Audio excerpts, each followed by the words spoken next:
fellow alchemists, and welcome to Wordplay Wizardry. Well, my sinus infection is hanging on, and the weather outside is not exactly helping, so let me apologize now for any times that my voice may get a little scratchy. Last time, we got into the bad guys, the villains, for a story. If you want to watch that video, check out the link below. I promised a trio of videos on character creation, and we've reached the conclusion of that.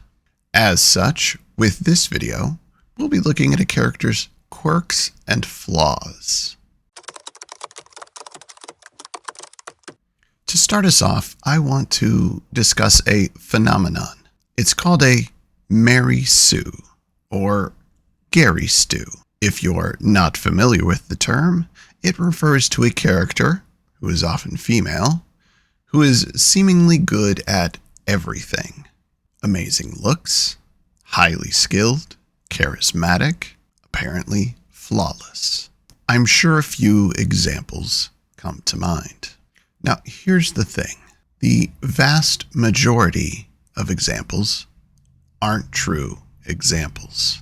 That's not to say examples don't exist, because they do.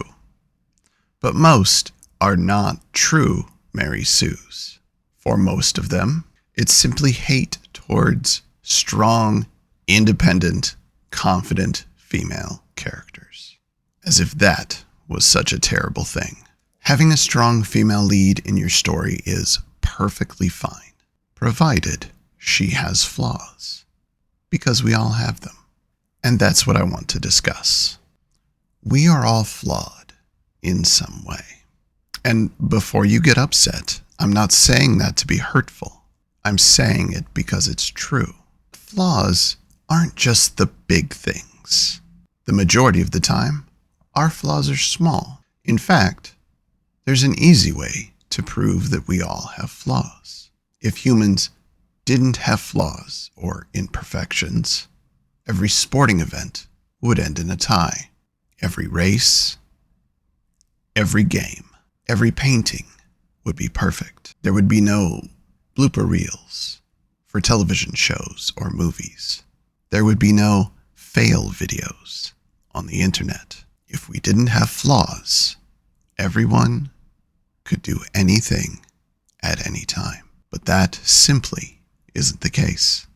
We all have different levels of skill and different levels of capability.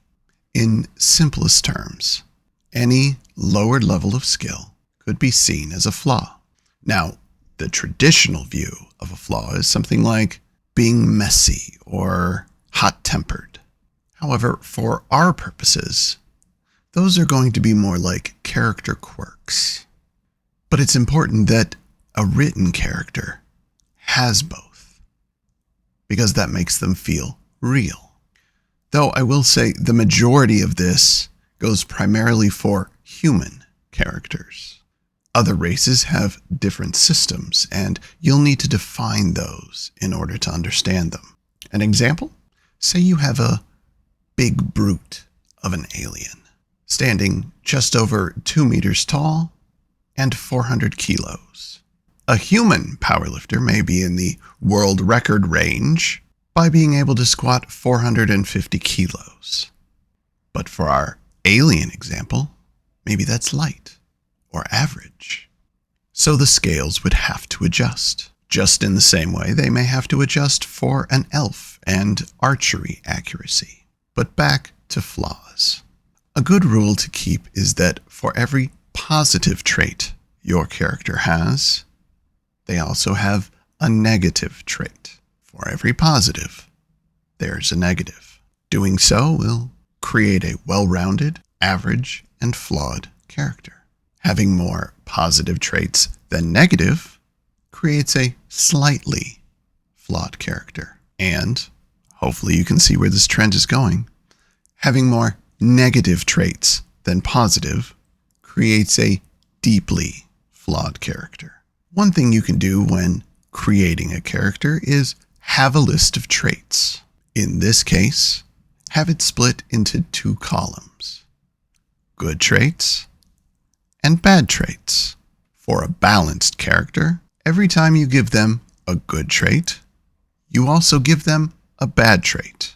For a less flawed character, it's 2 positive traits for every 1 bad trait. And for a deeply flawed character, it's 2 negatives for every positive.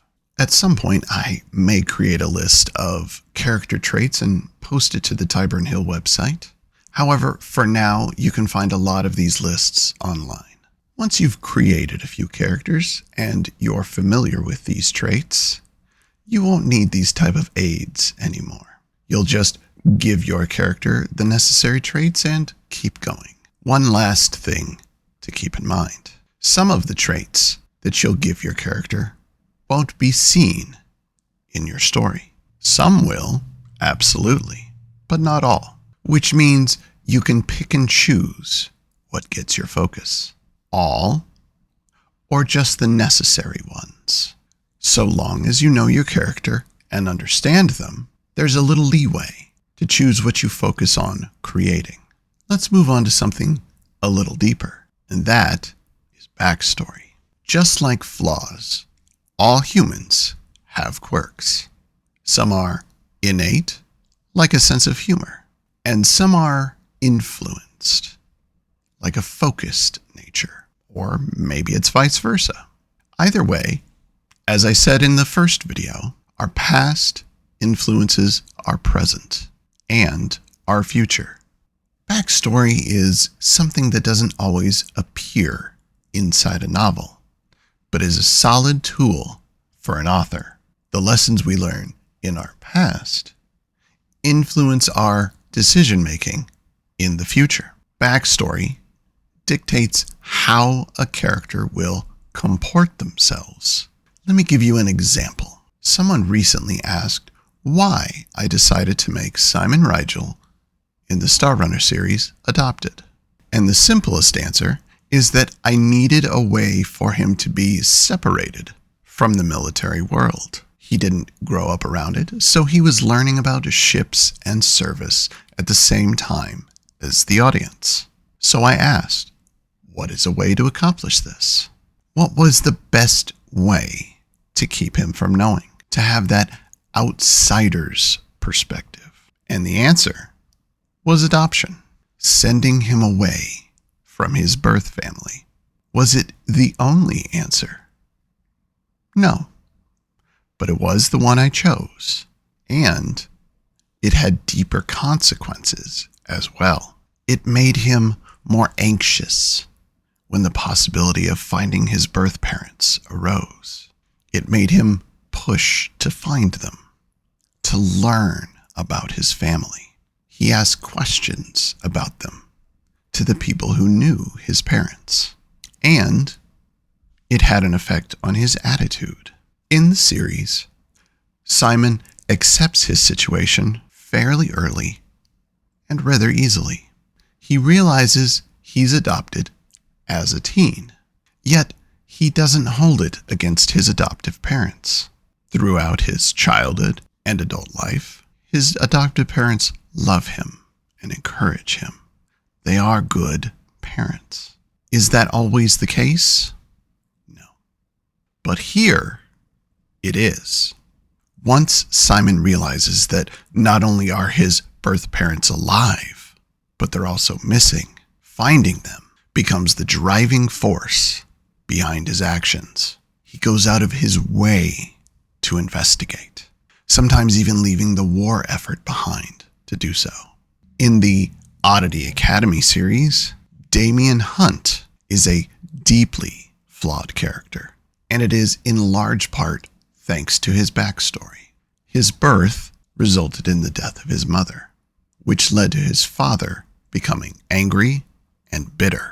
This led to Damien getting abused, both physically and verbally. But his response turned that into anger of his own. It also left him socially awkward due to his distrust of people and his inability to control his talents.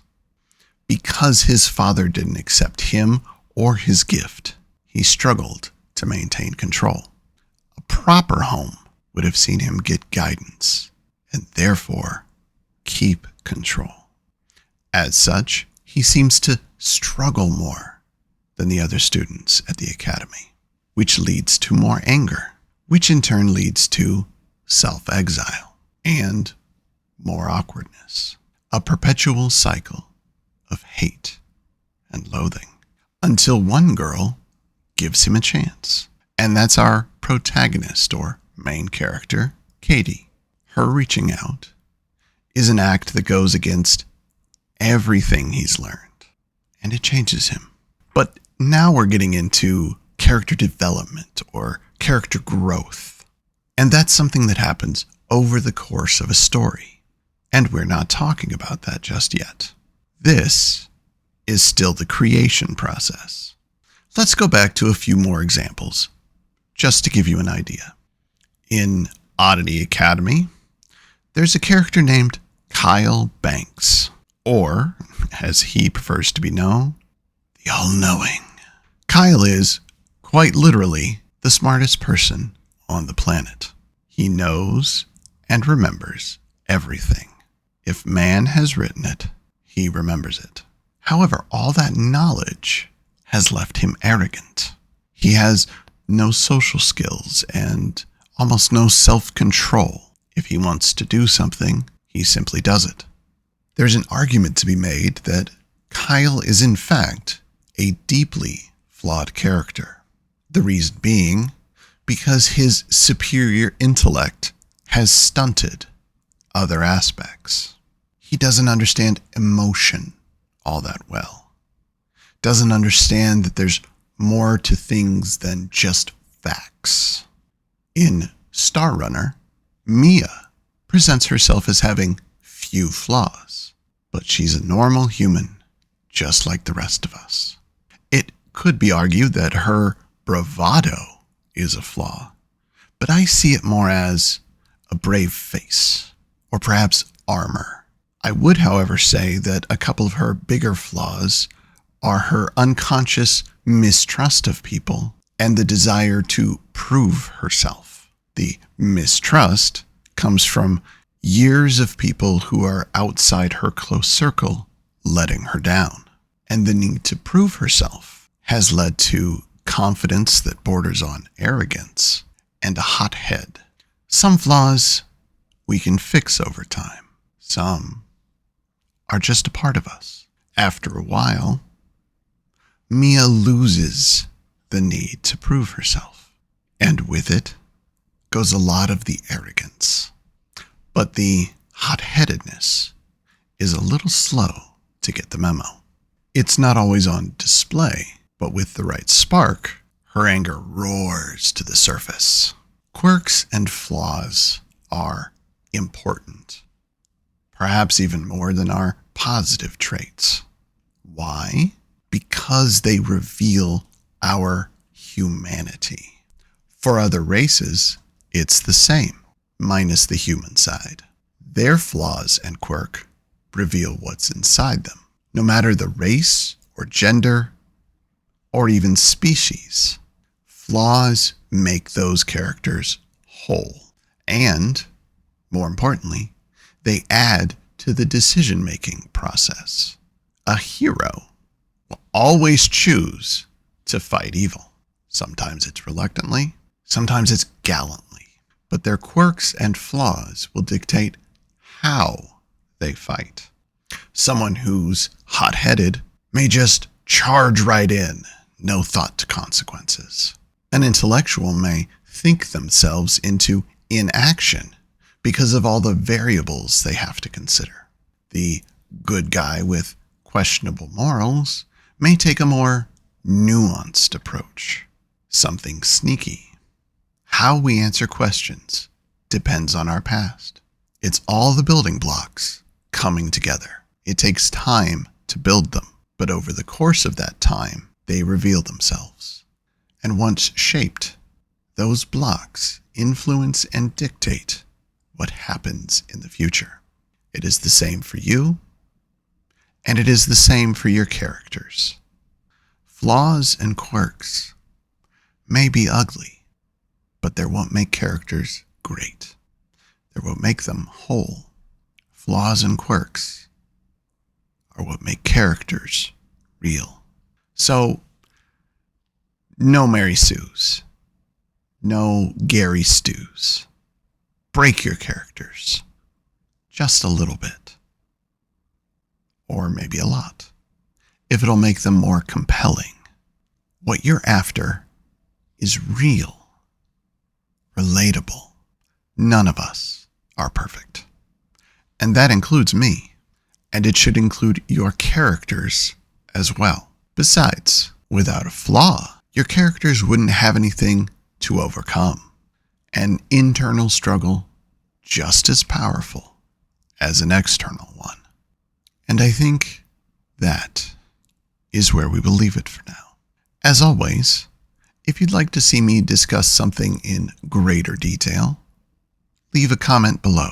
Don't forget to like and subscribe. And if you're enjoying what you watch, leave a comment. Thank you so much for listening. And until next time, fellow alchemists, take care.